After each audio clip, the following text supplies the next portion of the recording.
Hi folks, Simon here, welcome back to Final Fantasy VIII Remastered, and in today's video I'm going to be showing you how you can defeat Omega Weapon in Ultima Seer's Castle without relying on any cheese. Now by cheese I mean things such as Selphie's The End, Limit Break, or the Remastered gameplay enhancement toggles, or even hero items. None of that is needed. I'm going to go through all that with you today, so I hope you enjoy the episode and let's get started.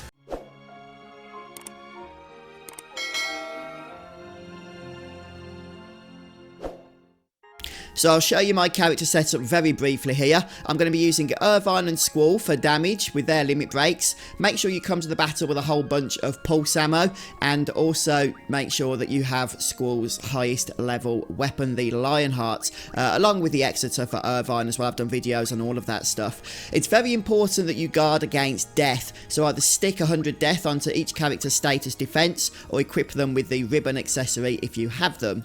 And you can just pause the video to see which character has which guardian force in my case.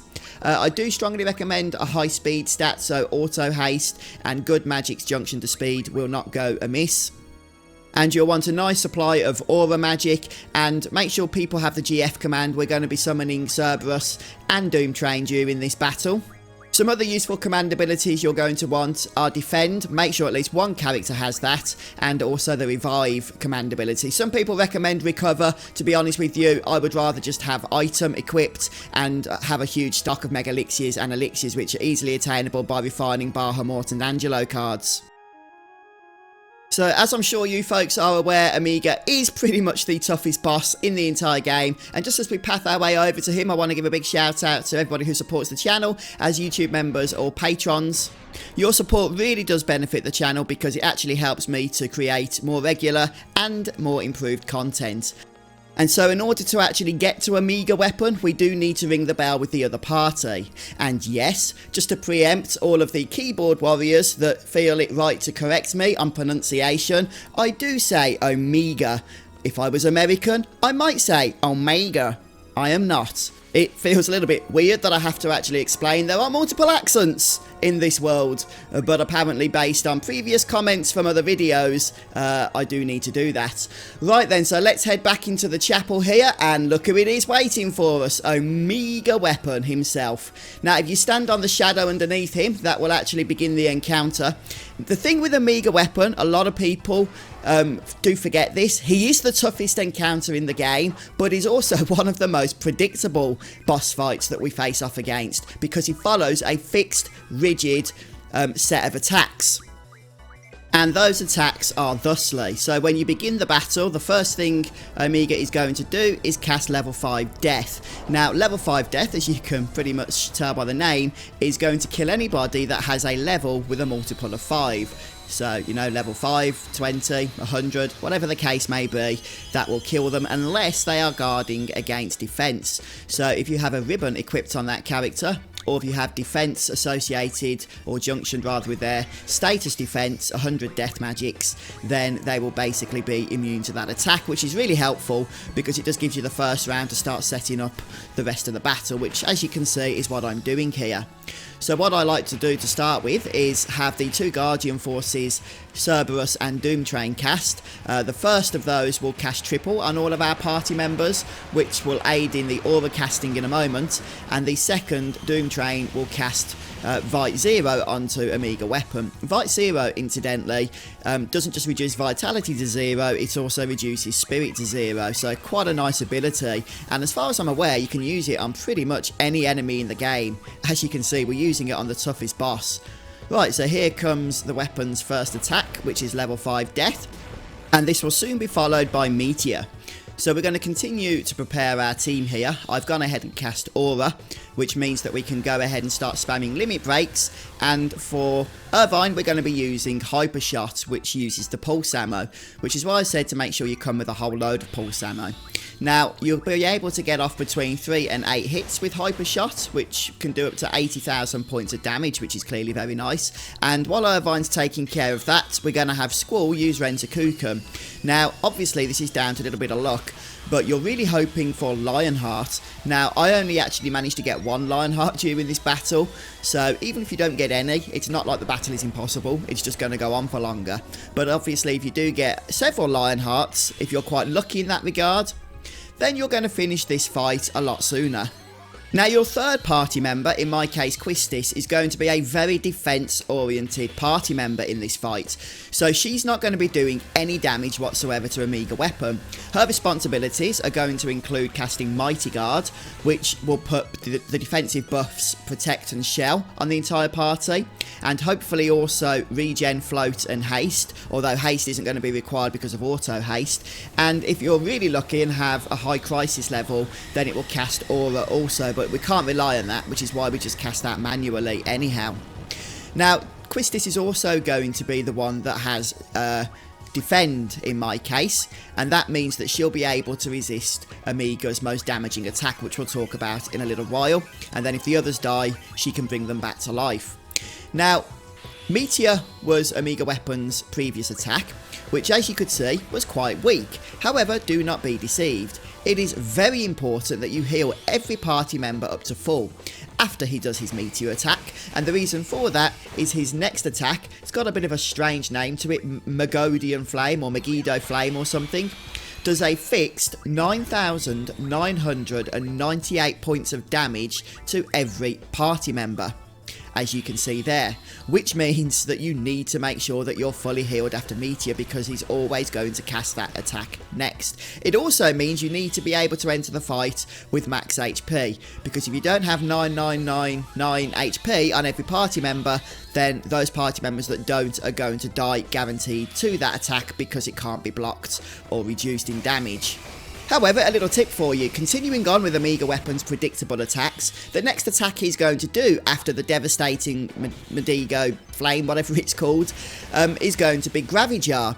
And Gravijar cannot kill you because it only does percentage based damage. So even if you're stuck on 1 health, that attack will not do any damage. So you can actually use that opportunity while your party members are at a very high crisis level because their health is so low, to just unleash a ton of damage, both with Irvine's pulse ammo attack and also with a higher probability of scoring Squall's Lionheart ability. So literally, you know, as long as you cast that Mega Elixir or did some kind of healing to get everybody to max health before he did Megiddo Flame, you will not need to worry about healing for the next couple of turns. Until he casts Gravijar, you can literally go all out on this guy and just hit him with everything you've got while you're at low health. It does actually, as I say, increase your crisis level, giving you a better opportunity to unleash those more devastating attacks. Although unfortunately, I was still somewhat unlucky. One thing I did note is that he would also occasionally hit with a weak physical attack, but that's one of the reasons that we have auto protect enabled. It does actually guard against that, especially when you're at low health, pretty much making sure that it doesn't do much damage in any way, shape or form, especially if you have a decent vitality stack as well.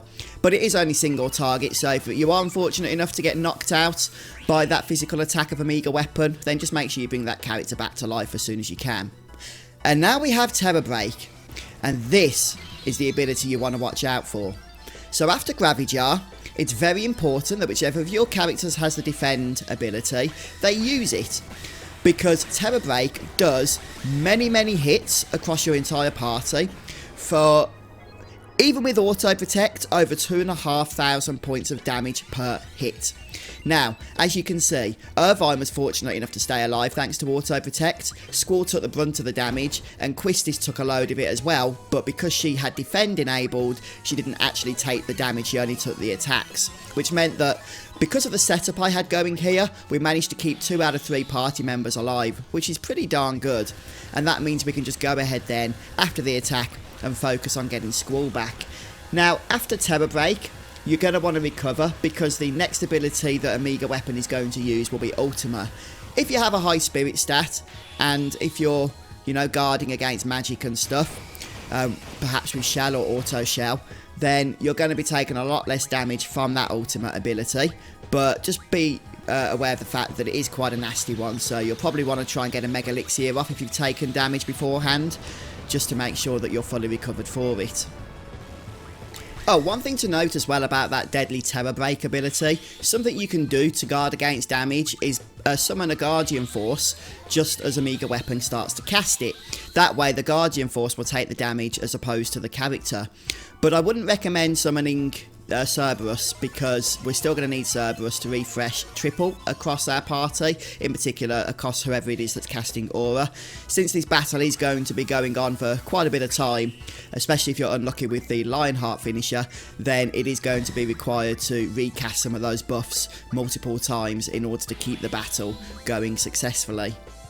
But overall, you can get into a nice routine with this battle. Just make sure you concentrate the whole time, because if you forget which stage you're at of the fight, which attack Amiga weapon's done, you can end up doing the wrong thing, either slowing you down, or if the worst comes to the worst, not healing or defending at the correct time and being destroyed. Right, so here's the Lionheart that I was lucky enough to get in this fight, and it is the only time I managed to get it to appear. But hey, it's an extra 150,000 damage or so. And seeing as how Amiga weapon has, I believe it's about 1.2 million health points, far exceeding any other enemy in the game. You know, even one Lionheart isn't going to make a huge difference to that health total. So the bulk of my damage in this encounter definitely does not come from it. Yeah, I'll just keep casting Mighty Guard with Quistis if she's got nothing else to do. I do forget to defend at one point, but fortunately I think I managed to survive Terra Break somehow, even without that. But yeah, just don't lose that concentration. That is pretty much your worst enemy in this particular fight. It's just not fully being aware of what's happening, what happened last, and what's going to be happening next. But because it's entirely predictable, this encounter and everything that happens, you really shouldn't be losing the flow of it. Incidentally, I'm pretty sure that VIII lasts throughout the entire fight. I never had to resummon Doom Train or cast Meltdown at all after the first time we did so at the beginning of the battle. So yeah, correct me if I'm wrong on that, guys, but I don't believe you'll need to do that again. I think it does last throughout the rest of the encounter. So we're just going to go ahead and cast Cerberus again here, because I think Triple's worn off Squall. So we need to get that back on him in order for him to start casting auras again. Don't forget, you might get aura activated from Quistis' Limit Break, the Mighty Guard, but you would have to be at a very high crisis level, which we are not, because Quistis is at full health here. So the next major ability after Ultima is going to be Light Pillar. Now Light Pillar is quite a nasty ability. As you can see, it one-shots any character it is cast on, and that's because it does a fixed amount of maximum damage, 9,999 damage that cannot be blocked, cannot be defended, it cannot be stopped. Actually, the hero item, or you know, those kinds of items that grant invincibility, will of course prevent that damage, but I'm not using any of those items in this particular strategy. Okay, so make sure you get healed up after Light Pillar, because the whole pattern is going to then start repeating. So we're not going to have level 5 Death at this point. We're going to skip that and go straight to Meteor. So you remember the pattern is level 5 Death, Meteor, Mega Dido Flame, Gravijar, Terra Break, Ultima, Light Pillar. So once the pattern repeats, everything's the same apart from the fact level 5 Death is only cast at the start of the battle, not again afterwards. So once again, Meteor is fairly weak. You don't need to be too concerned with that itself, but obviously you will need to heal up again, because that Mega Dido Flame, which follows Meteor, is going to do 9,998 points of damage to every party member. So if they're not at full health, they are going to die. And as you can see, until we get that heal off right now, everybody in my party is going to die to that ability. But we've always got time to cast Cerberus, since that triple is really nice for Squall to go ahead and spam Aura. One mistake I did make here was that I should have used Quistis to cast the Mega Elixir. That way Squall could have got those auras off immediately, as opposed to having to wait for the next turn. But here comes that Mega Dido Flame, which is really nasty, but like I say, you want to try and make the most of the low health here, because the next ability is going to be Gravijar. So you can use that high crisis level now to pull off some awesome attacks. And here we have the pulse ammo. So hopefully Hyper Shot should get quite a few off here. I think the maximum amount is 8, but let me know if I'm mistaken about that, guys. At least 8 tends to be the most that I can pull off. I've not done any more than that. But still, 80,000 points of damage is not to be sniffed at, is it? Not in any way, shape or form. I was probably a little bit fast on that heal then, I'll be honest with you, because Squall's about to unleash the Renzakukum, and it's always nice for him to have a higher chance of Lionheart. But anyway, there's that Gravijar attack. So this is where we just need to be a little bit careful now, because don't forget, the next ability to be used, the next major ability, is going to be Terra Break, which, just to confirm, is 16 physical hits, and without auto protect, each of those does 4,000 points of damage. So even with auto protect, we take about 2,000 points of damage. We still need to guard against it on at least one character, and hopefully, you know, at least another character will stay alive as well. But watch this now, folks. This is where things went a little bit, you know, a little bit off for me, because I lost that concentration, which I keep warning you about not to do. So we know the next ability is Terra Break. We know that we need to defend on our party member that has that command ability. And I actually forgot to do so until right at the last second. And it doesn't actually go off in time. I do not actually get defend active before Terra Break. So Quistis has defend. I just remembered, oh crud, is about to cast it. Cast defend. I thought I might have had it, but it turns out that Quistis takes a ton of damage, so obviously it never went off, it never got activated. Now, that's it, you see. A stupid mistake like that, and the entire battle could be over. Because I had those backup systems in place, like auto protect, I was quite fortunate, and Squall did manage to survive with about 5,000 health. That's not guaranteed with Terra Break. Like I say, we were very fortunate, and I was able to recover and continue on with the battle. But do not take risks, okay? Once you know that Terra Break is next, just keep defend active. Now, it's possible that the Omega weapon will delay that Terra Break with a physical attack. Doesn't matter, defend again, because it is coming, okay? It is the next ability to be used.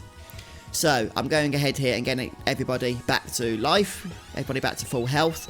The revive ability is nice for that, better than Phoenix Down, because obviously it does restore them to full health as well as resurrecting them.